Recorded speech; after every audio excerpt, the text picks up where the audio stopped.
जय हिंद। स्टडी बसेरा के नई वीडियो में आप सभी का हार्दिक स्वागत है। चैनल पर अगर नए हैं तो चैनल को सब्सक्राइब कर लीजिएगा। अब वीडियो अगर पसंद आता है तो वीडियो को लाइक और शेयर भी करते चलिएगा।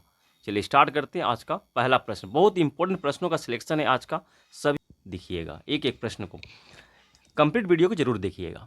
देश का पहला जीआई टैग किस उत्पाद को दिया गया था? पहला जीआई टैग किस उत्पाद को दिया गया? तो सही जवाब हो जाएगा ऑप्शन ए, दार्जिलिंग चाय को। ऑप्शन ए दार्जिलिंग चाय, ऑप्शन बी अल्फांसो आम, option C Banarasi sari, option D Maheshwari Mahabaleshwar की स्ट्रॉबेरी। अल्फांसो आप कहाँ का है? तो महाराष्ट्र का है। बनारसी साड़ी यूपी के बनारस शहर की है। और दो दार्जिलिंग चाय को सबसे पहले जीआई टैग दिया गया था, जियोग्राफिकल इंडेक्स इंडिकेशन, 2004 में। कब दिया गया था? ये प्रश्न बन सकता है, आईबीआर कॉल के लिए भी इंपॉर्टेंट हो सकता है। 2004 में ये जीआई टैग दिया गया था, ये भी ध्यान रखिएगा, 2004 में। आईबीआर कॉल का थर्ड प्रश्न भी ये बन सकता है। चलिए नेक्स्ट क्वेश्चन पे चलते हैं। नेक्स्ट प्रश्न है बहुत ही इंपॉर्टेंट, करंट अफेयर से रिलेटेड है। कौन सा रसायन क्लाउड सीडिंग प्रक्रिया में इस्तेमाल किया जाता है? Option A silver iodide, option B solid carbon dioxide, option C potassium iodide, option D उपर्युक्त सभी। तो सही जवाब क्या हो जाएगा इसका? तो सही जवाब ऑप्शन डी हो जाएगा। इसका कंप्लीट हम डिटेल देखेंगे अभी, क्योंकि यूएई में, यूएई के दुबई में, यूएई के पूरे कंप्लीट शहर में वहाँ ज़बरदस्त बारिश हुई है। सोचिए जहाँ बारिश नहीं होती है, मरुस्थलीय शहर है, मरुस्थलीय जगह है, वहाँ ज़बरदस्त बारिश हुई है। बाढ़ की पूरी स्थिति बनी हुई है, बाढ़ आ गई है, क्योंकि वहाँ ड्रेनेज सिस्टम भी उन्होंने कभी अनुमान भी नहीं लगाया था कि वहाँ बारिश इस तरह की होगी। तो ड्रेनेज सिस्टम भी एक कारण बनता है। ड्रेनेज सिस्टम उन्होंने उस तरह से नहीं किया रखा है जिस तरह से हमारे भारत में है। तो इसके कारण भी बाढ़ की स्थिति बनी है। तो बारिश इतनी ज़्यादा हुई है तो कारण बनता है क्यों हुई है, ये भी तो कारण बनता है। तो क्लाउड सीडिंग प्रक्रिया के तहत वहाँ बारिश की जाती है। क्लाउड सीडिंग क्या है? तो क्लाउड सीडिंग कृत्रिम वर्षा के लिए जिम्मेदार है। कृत्रिम वर्षा कराने के लिए क्लाउड सीडिंग का प्रयोग किया जाता है। इस रसायन को, इन तीनों रसायनों को, कोई भी एक रसायन का प्रयोग किया जाता है जहाज के माध्यम से, हवाई जहाज के माध्यम से। जो बादल, छोटे छोटे बादल, सफ़ेद बादल इधर उधर घूमते रहते हैं जिनसे कि वर्षा नहीं होती है, उनके ऊपर एरोप्लेन जाकर इन रसायनों को ले जाकर उनके उन बादलों के ऊपर छिड़काव करते हैं। उसके बाद जो नमी होती है, जो जल के कण होते हैं उनमें बादलों में, उनको संगठित कर दे, कंडेंस कर देते हैं, जिससे वे भारी हो जाते हैं। वे फिर बड़े बादल सभी मिलकर, छोटे छोटे बादल जो इधर उधर घूमते रहते हैं, बिखरे हुए रहते हैं, मिलकर बड़े बादल बन जाते हैं। वो भारी हो जाते हैं, कॉन्डेंसेशन की प्रक्रिया होती है उनके छिड़काव से, इन पे केमिकल के छिड़काव के कारण से। उसके बाद वे बारिश के रूप में नीचे पृथ्वी पर गिर जाते हैं। ये जहां बारिश नहीं होती उन क्षेत्रों में इस प्रक्रिया का इस्तेमाल किया जाता है। अभी यूएई में हम लोग देखा कि वहां जबरदस्त बारिश हुई है। उसकी प्रक्रिया इस तरह से, बादल मान लीजिए यहाँ छोटे छोटे बादल हैं, इस तरह से यहाँ बादल हैं, तो इसके ऊपर एरोप्लेन के माध्यम से ऊपर एरोप्लेन ऊपर जाता है और क्लाउड सीडिंग, जो सीडिंग इस बादलों के ऊपर कर देता है। ये बादल जो छोटे छोटे रहते हैं, इधर उधर बिखरे रहते हैं, यहाँ नमी जो है संगठित हो जाता है, एक जगह हो जाता है, ये फिर भारी हो जाते हैं। हम सभी जानते हैं बारिश किस तरह से होती है, कंडेंसेशन की प्रक्रिया से। तो ये बारिश जब नमी जो होती है, मॉइस्चर जो भारी हो जाता है, ये जब भारी हो जाते हैं तो ये बादल जो है वर्षा के रूप में नीचे धरती पर गिर जाते हैं, इस तरह से। तो यूएई कहाँ पे है, क्या लोकेशन भी थोड़ा समझ लेते हैं। तो यूएई, ये देखिए यहाँ है यूएई। तो लो प्रेशर के कारण भी वहाँ चक्रवात जो अरब सागर में, ये अपना इंडिया है। तो यहाँ से इधर देखिए, ये जो रेड कलर का लोकेशन दिया जा रहा है, ये यूएई। इसको अगर जूम करते हैं हम तो आपको दिखेगा ये, अगर मैं जूम करता हूँ इसे तो ये देखिए अब कंप्लीट दिखेगा। यमन, ओमान, यहाँ तो बारिश हुई ही है कंप्लीट से। तो यहाँ इस क्षेत्र में बारिश हुई है, दिख रहा है, इस क्षेत्र में ज़बरदस्ती। यहाँ यूएई,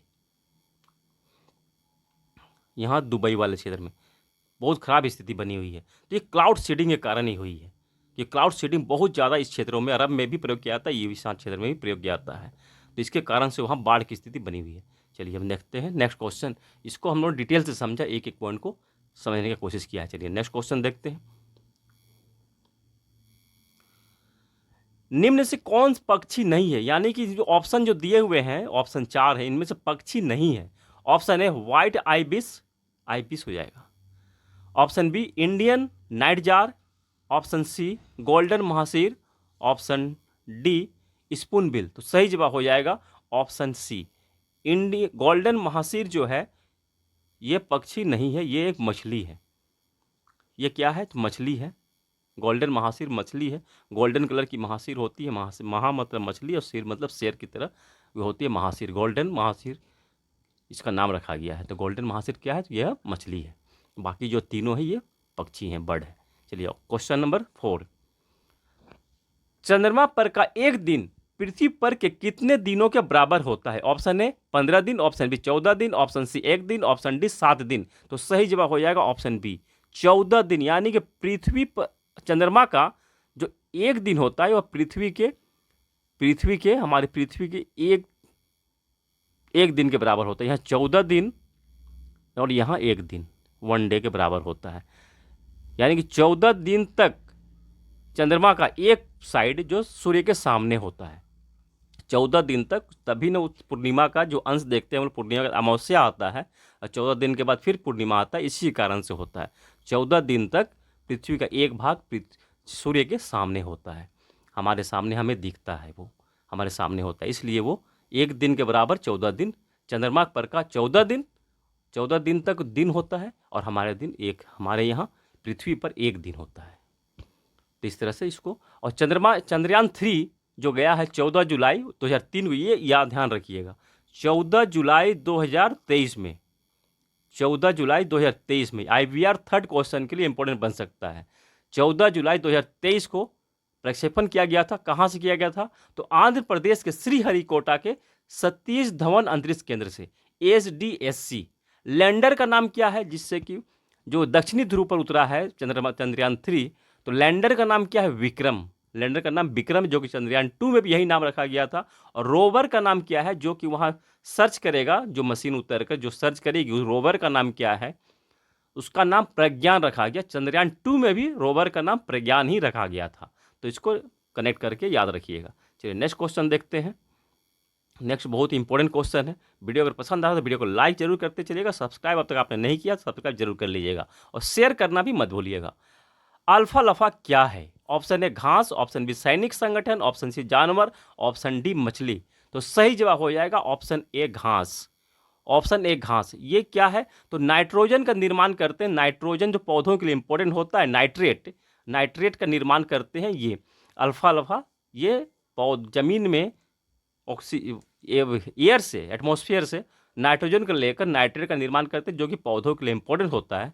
ये उसके लिए निर्माण करते हैं। कौन कौन से करते हैं? तो चना, बीन्स, तिपतिया घास, मटर, सोयाबीन, अल्फा लफा, ये सभी नाइट्रेट का निर्माण करते हैं, पौधों के लिए इस्तेमाल होता है, जो जरूरी होता है।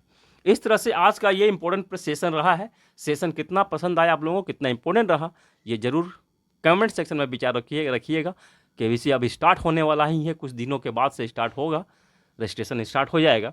तो उसके बाद से हम लोग तैयारी अभी से ही ज़बरदस्त तरीके से करते हैं और मिलते हैं फिर नए वीडियो में। तब तक जय हिंद, स्वस्थ रहें, मस्त रहें, धन्यवाद, जय हिंद।